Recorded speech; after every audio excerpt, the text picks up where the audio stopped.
Olá pessoal, aqui é o João Vitor, o Químico de Ferro, e hoje nós vamos para a nossa aula de número 131 da série Enem por Questões, com aulas todos os dias até o Enem 2020.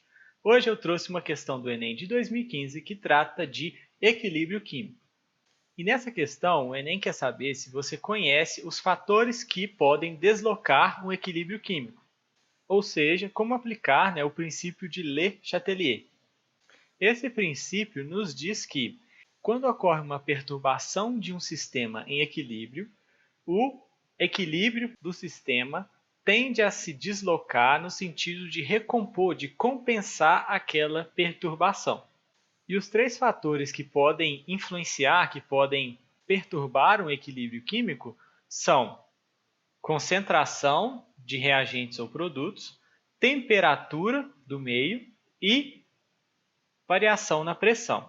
No caso da pressão, a influência da variação na pressão só se dá em reagentes e produtos gasosos, porque para sólidos e líquidos um aumento ou diminuição da pressão não faz muita diferença, já para os gases faz.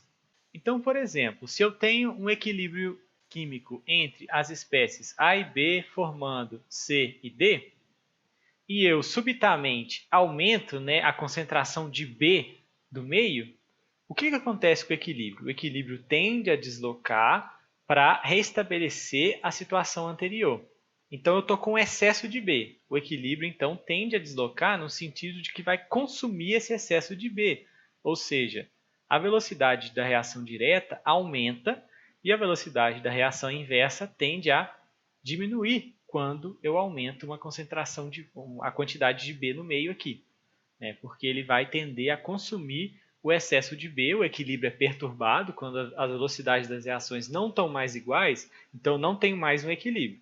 Então, no início, ocorre essa perturbação, as velocidades mudam, só que à medida que o B vai sendo consumido, o excesso de B vai sendo consumido, essa velocidade direta tende a ir diminuindo de velocidade e a inversa tende a ir aumentando novamente até se atingir o equilíbrio novamente em outras concentrações, em outros valores de concentrações do equilíbrio de A, B, C e D. Só que as velocidades tendem a se igualar no final das contas.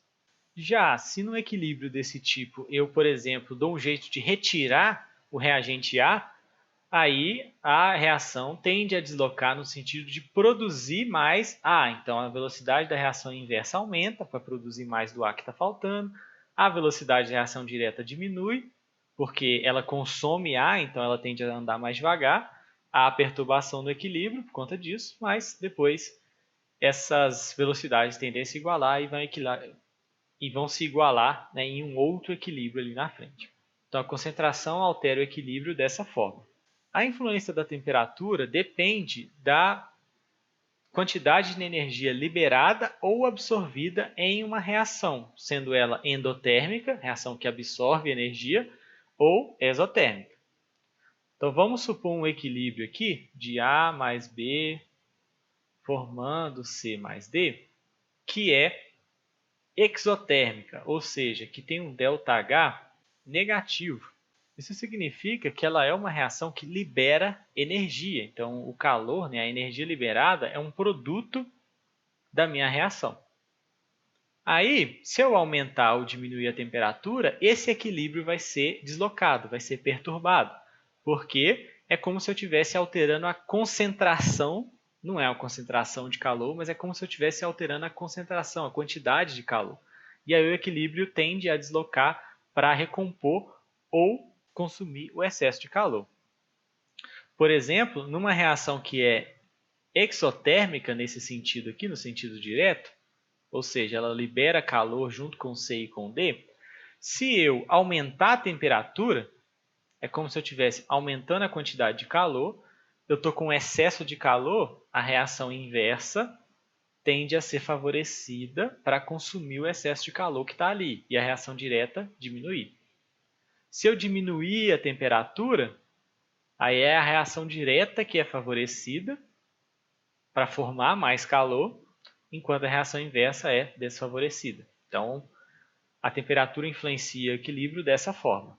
Já em relação à pressão, a gente tem a seguinte situação. Vamos supor que eu tenho um reagente A, que é gasoso, em equilíbrio com o produto B, que também é gasoso. Só que a proporção aqui é de 1:2, ou seja, 1A forma 2 mols de B gasoso.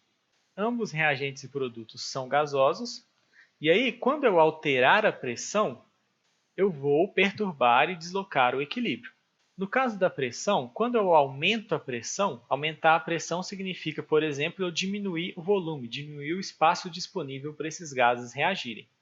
Quando há o aumento da pressão, a tendência é que o equilíbrio desloque para o sentido em que você tem menos mols de gases, porque você tem menos espaço para eles ocuparem ali. Então, quando eu aumento a pressão, o equilíbrio tende a deslocar no sentido de A, no sentido inverso, formar mais do A, porque nesse sentido você vai ter mais quantidade do A, que só tem 1 mol. No sentido do B tem 2 mols, então ela ocupa o dobro do espaço. O sentido B ocupa o dobro do espaço do A. Então, como tem menos espaço, eu vou formar mais do A e menos do B. E é claro, se eu diminuir a pressão, aumentar o espaço, como eu tenho mais espaço, a tendência é eu formar mais do B, que ocupa mais espaço do que o A. Então, quanto menor a pressão, mais favorecida é a reação direta e a inversa é desfavorecida. Então, conhecendo esses fatores que deslocam o equilíbrio químico, a gente consegue resolver essa questão do Enem de 2015. Então, vamos dar uma lida nela. Hipoxia ou mal das alturas consiste na diminuição de oxigênio no sangue arterial do organismo. Por essa razão, muitos atletas apresentam mal-estar, dores de cabeça, tontura, falta de ar, etc., ao praticarem atividade física em altitudes elevadas. Nessas condições, ocorrerá uma diminuição na concentração de hemoglobina oxigenada em equilíbrio no sangue, conforme a relação. Então, essa aqui é a relação de equilíbrio. Hemoglobina mais oxigênio formando a hemoglobina oxigenada. A alteração da concentração de hemoglobina oxigenada no sangue ocorre por causa do ou da... Então, por que lá em regiões muito altas, essa concentração, é diminuída? Diminui a quantidade da hemoglobina oxigenada. Ele deu uma dica no início aqui, ó. Diminuição de oxigênio no sangue arterial. Por quê? Imagina que essa aqui é a superfície da Terra. Então, a gente tem aqui tal, montanha, e aqui nós temos o mar. Então, tem aqui, e, é claro, a atmosfera da Terra. E imagine que essas bolinhas azuis escuras aqui são moléculas de oxigênio. Por conta da gravidade que a Terra faz sobre qualquer coisa que tem massa, e gases têm massa, eles tendem todos a estar sempre mais próximos da Terra do que de qualquer coisa. Então a Terra sempre atrai as coisas para ela por conta da gravidade. Ou seja, tem com certeza mais oxigênio mais próximo do nível do mar do que em altitudes elevadas. Então a concentração de oxigênio ela tende a ir diminuindo à medida que eu vou aumentando a minha altitude. É o que ele me disse aí, ó. Em lugares altos, o mal das alturas, você tem menos oxigênio. Por conta disso, a pressão atmosférica lá em cima é menor, você tem menos oxigênio disponível para respirar do que aqui embaixo no nível do mar. Então, essa diminuição da concentração da hemoglobina oxigenada é explicada justamente pela diminuição de oxigênio. Por quê? Imagina esse equilíbrio aqui, ó. Então eu tenho esse equilíbrio entre hemoglobina, oxigênio e hemoglobina oxigenada. Quando falta oxigênio, ou seja, quando eu diminuo a concentração de oxigênio, o equilíbrio tende a ser deslocado para fornecer, para produzir mais oxigênio, porque eu diminuí a concentração de oxigênio. Enquanto a reação direta, que forma a hemoglobina oxigenada, diminui essa velocidade. Então eu estou consumindo aqui, ó, a hemoglobina oxigenada para repor esse oxigênio que foi retirado, que está menor, que está em menor quantidade aqui por conta da altitude. Então é isso que causa a diminuição da hemoglobina oxigenada, porque quando eu desloco o equilíbrio, eu vou consumir mais ela e aí ela diminui de quantidade. Então, essa alteração no sangue ocorre por conta do quê? Elevação da pressão arterial? Não. Aumento da temperatura corporal? Não. Lembrando que pressão só vale para reações entre gases e temperatura quando você tem reações endo- ou exotérmicas, que liberam ou absorvem energia. Como a gente não tem essa informação aqui, não podemos falar disso. Redução da temperatura do ambiente também não faz sentido, não estamos falando de temperatura. Queda da pressão parcial de oxigênio, essa é boa, né? Você está diminuindo a quantidade de oxigênio disponível no ar para respirar, tem menos oxigênio.